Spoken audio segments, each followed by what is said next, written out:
എനിക്ക് തോന്നുന്നു കോസ്റ്റ്യൂമിന്റെ കാര്യത്തിൽ എല്ലാവരും പറയുന്നത് സ്മിതയുടെ കോസ്റ്റ്യൂം അല്ലേ? കാരണം ഒരു സാരി എടുത്താൽ കറക്റ്റ് മാച്ച് ചെയ്ത കമ്മല് മാല അത് ലൊക്കേഷനിൽ എല്ലാവരും പറയും അങ്ങനെയാണ്. നെഗറ്റീവും കൂടാണ്. നെഗറ്റീവും കൂടാണ്, കുറച്ച് അഹങ്കാരി ക്യാരക്ടർ ആണല്ലോ. അപ്പൊ പിന്നെ എല്ലാരെയും അങ്ങോട്ട് മൈൻഡ് ചെയ്യാത്തൊരു ക്യാരക്ടർ. അതായത് അച്ഛനായിക്കോട്ടെ അല്ലെങ്കിൽ അമ്മ ആയിക്കോട്ടെ പറയുന്നതൊന്നും കേൾക്കത്തില്ല. മോനാണെങ്കിൽ നെഗറ്റീവായിട്ട് പിന്നെ ഞാൻ റിയൽ ലൈഫിലും കുറച്ച് ഫാഷനിസ്റ്റ് ആണ്. അല്ലല്ല. അപ്പൊ ഞാൻ എന്റെ അങ്ങനത്തെ കാര്യങ്ങളൊക്കെ കുറെ ശ്രദ്ധിക്കും. അപ്പൊ ഇതെനിക്ക് കിട്ടിയ ഒരു അവസരമല്ലേ, അപ്പൊ ഞാനത് മാക്സിമം യൂട്ടിലൈസ് ചെയ്യുന്നു. അപ്പൊ ഒരു സ്കെഡ്യൂൾ എന്ന് പറഞ്ഞാൽ ഏകദേശം ഒരു 15-20 ഡേയ്സ് കാണില്ലേ? അതെ അതെ. അപ്പൊ അത് കഴിഞ്ഞിട്ട് അടുത്തൊരു 20 ഡേയ്സിലേക്ക് നമുക്ക് റിപ്പീറ്റ് ചെയ്യാൻ പറ്റില്ലല്ലോ. എന്റെ മോനായിട്ട് അഭിനയിക്കുന്ന അക്കുവേ എന്നെ പറയും ബാക്കി 15 ദിവസം ജലജ് ഓരോ ഫ്ലാറ്റിലും ഇങ്ങനെ തെണ്ടി നടക്കുവേ. മാലയുണ്ടോ കമ്മലുണ്ടോ സാരി ഉണ്ടോ ചോദിച്ചത്. ആ 15 ദിവസം ഞാൻ അതിനു വേണ്ടി സമർപ്പിച്ചിരിക്കുകയാണ്. ആദ്യമൊക്കെ അങ്ങനെ ആയിരുന്നു, ഇപ്പം കുറച്ച് കുറഞ്ഞു. ഞങ്ങൾ എല്ലാരും കുറച്ചു. ആദ്യം ഞാനും അതുപോലെ ആയിരുന്നു. ഇപ്പൊ എന്റെ ക്യാരക്ടർ മാറിയപ്പോ കുറഞ്ഞു. എനിക്ക് തോന്നുന്നു ഇപ്പൊ ദേവയാനി പാവമാണ്, അത്രയും വലിയ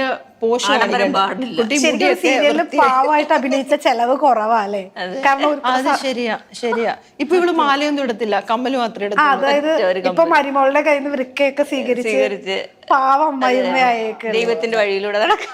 അതാവുമ്പോ വില കുറഞ്ഞ സാരി, ഒരു മാല, ഒരു കമ്മല് മതി. അതെ. നിങ്ങൾ ഈ സീരിയലിന്റെ ആളുകൾ പറയുന്നത് എപ്പോഴും കുറെ പൈസ ഇതിന് വേണ്ടിയിട്ട് ഈ കോസ്റ്റ്യൂം ഡ്രസ്സിന്. അത് സത്യമാണ്. നമ്മുടെ സിനിമയെ പോലല്ല, സീരിയലില് നമ്മളുടെ ഓൺ കോസ്റ്റ്യൂമാണ് എല്ലാം. On costume, jewellery. പിന്നെ നമുക്ക് കൊളാപ്സ് ഒക്കെ അതും പ്രശ്നമാണ്. നമ്മൾ തിരിച്ചു കൊടുക്കുമ്പോൾ ചിലപ്പോ ചില മിസ്റ്റേക്ക് ഒക്കെ വരാതിരിക്കില്ലല്ലോ. രാവിലെ തൊട്ട് വൈകിട്ട് വരെ ഉടുക്കുമല്ലേ. അതുകൊണ്ട് നമ്മളിപ്പോ അതും അവോയ്ഡ് ചെയ്യുക.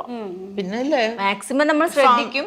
പിന്നെ ചില അത്യാവശ്യ ഘട്ടങ്ങളിൽ മാത്രം, അതായത് ഞങ്ങളുടെ സീരിയലിനകത്ത് എന്തെങ്കിലുമൊക്കെ ഫംഗ്ഷൻസ് വരുമ്പോഴായിരിക്കും ഞങ്ങൾക്ക് കൂടുതലും ആ സമയത്ത് നമ്മള് കുറച്ചുകൂടെ ഹെവി ആയിട്ടുള്ള സാധനങ്ങളൊക്കെ ഞങ്ങൾ കൊളാബൊക്കെ ചോദിക്കും, തരും. അങ്ങനെ അഡ്ജസ്റ്റ് ചെയ്ത് പോകുന്നു. നിങ്ങൾക്ക് കിട്ടുന്ന പേയ്മെന്റിന്റെ ഒരു 1/4 ഭാഗം ഇതിനു വേണ്ടി ചെലവഴിക്കേണ്ടി വരുന്നു. പേയ്മെന്റ് ഒന്നും നമുക്ക് വളരെ തികയുന്നില്ല, ഒന്നിനും തികയുന്നില്ല. സീരിയലിൽ അങ്ങനെ നമ്മുടെ കയ്യിൽ നിന്ന് പോയിക്കൊണ്ടിരിക്കുന്നത് ഇതിന് വേണ്ടിട്ടല്ലേ. നമ്മുടെ ഒരു പാഷൻ ആയതുകൊണ്ട് ഇത് ചെയ്യുന്നു. അങ്ങനെ അതെ, പേയ്മെന്റ് ഒക്കെ കൂട്ടണം ആക്ച്വലി, അല്ലേ? എന്നോട് പറഞ്ഞിട്ട് കാര്യമില്ല, ഇവിടെ പറഞ്ഞു ആരെങ്കിലും കേൾക്കാൻ വേണ്ടി പറയാ.